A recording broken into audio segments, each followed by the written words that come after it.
Hello everyone, I'm so happy you came back. So today we're going to talk about stimming, which is one of my favorite things to talk about and favorite things to do. So let's just jump right into it. So what is stimming? Stimming is short for self-stimulatory behavior, and it is characterized by repetitive body movements or sounds. One important thing to note is that everyone stims, autistic and allistic, meaning non-autistic people. The only difference is quantity and the purpose. For allistic people, it can be sort of a self-soothing behavior. You've probably heard of self-soothing body language, like crossing your arms, like in a protective way, rocking back and forth.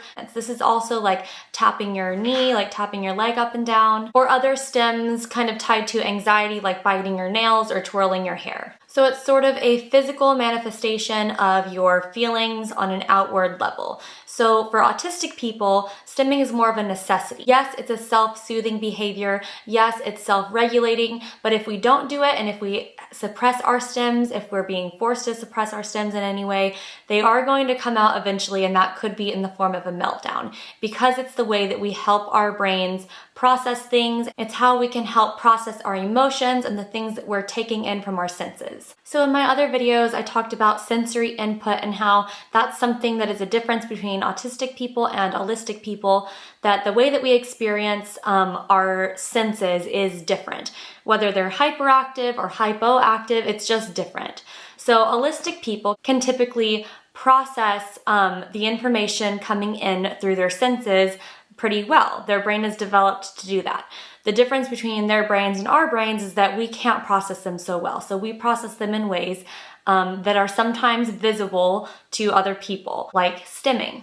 We can stim when we're dealing with big emotions. We can stim out of excitement and joy, or we can stim when we're overstimulated or overwhelmed or upset. So for me, I have like my happy stims, and then I have like my overwhelmed stims. I tend to do the same stims when I'm happy or excited about something, and then a completely different set of stims when I'm overwhelmed or overstimulated.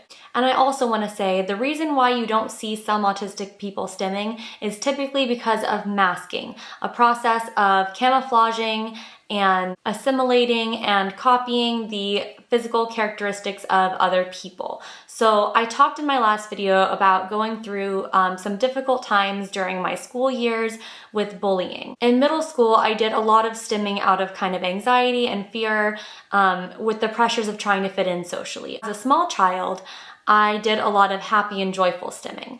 Well, in those middle school years is when I really started learning how to suppress my stims. And this is extremely harmful. When a child is taught to suppress their stims because the adults around them or their peers express annoyance toward them or express that they are being weird or different, it can be incredibly harmful for that individual. Stimming is a necessary and important thing for autistic people to do. So in my personal case, when I was told to stop stimming, in my late junior high and early high school years, I would completely suppress my stims during the day, and when I came home, I was so overwhelmed, so overstimulated, and so upset by all the sensory input and learning that I did during the day and masking socially that I would often explode and have a big meltdown. This came in the form of me lashing out verbally at my mother, because the way that you can think about it is that stimming is a way for us to let out this like built up energy in our bodies that's created through sensory processing and processing our emotions. If we're suppressing it, it's going to come out at some point, and it will likely come out in a negative way.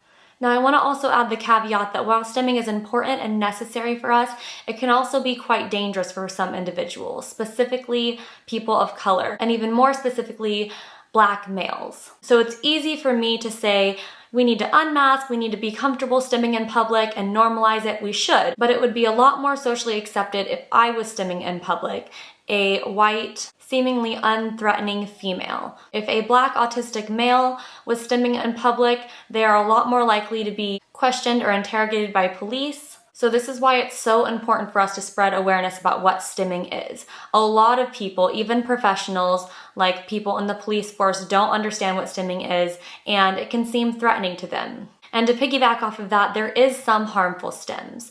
It is okay to redirect stims if they are harmful for the individual or for others. Some individuals with, for example, level 3 autism have a really hard time controlling their stims, and there can be self-harming stims or really large vestibular stems that can accidentally hurt people around them. So here's some examples of how I stim. If I'm stimming from overwhelm or being overstimulated, I will generally pace back and forth throughout my house.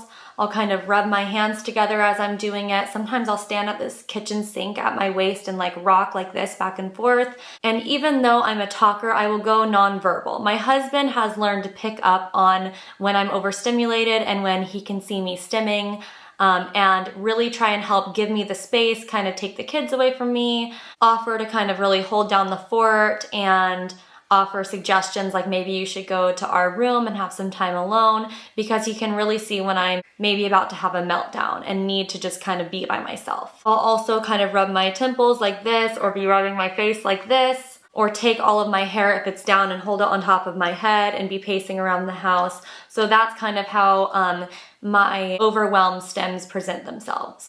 I'll also flick my hands like this sometimes, but not up high. I'll hold them more down toward my waist and flick my hands, and it kind of feels like I'm like flicking the stress out of my body, if that makes sense. Now, when I'm happy stimming, it looks very different. It usually comes across as like a big, joyful burst of energy.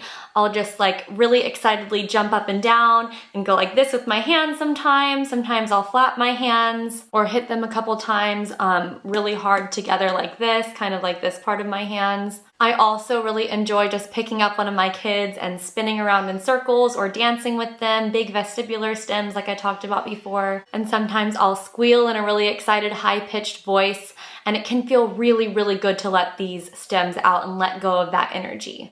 I also love to sing. That's a great vocal stem, super fun.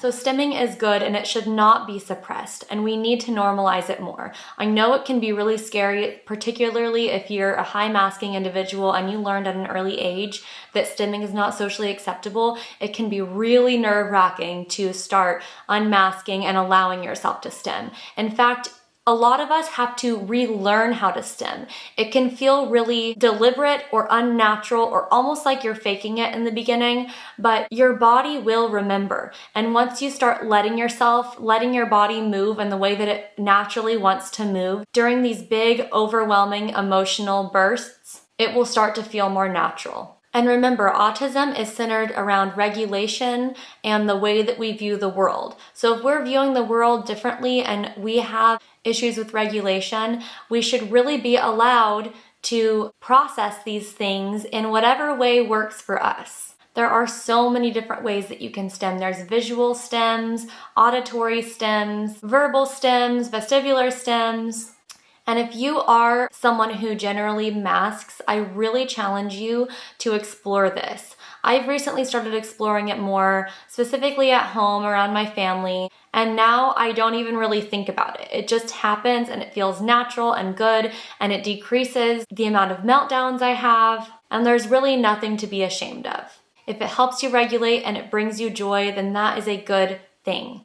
And if you're really not ready to kind of let that out in front of others, I recommend, if you're in a social situation, going into the bathroom or walking out of the house onto the patio and letting it out there, because if we're suppressing them, it's not going to be healthy for us. So yeah, stimming is awesome. It feels great sometimes when we need to do it. It's super important, and I just wanted to get this video out there to help spread awareness about what stimming is and why it's important.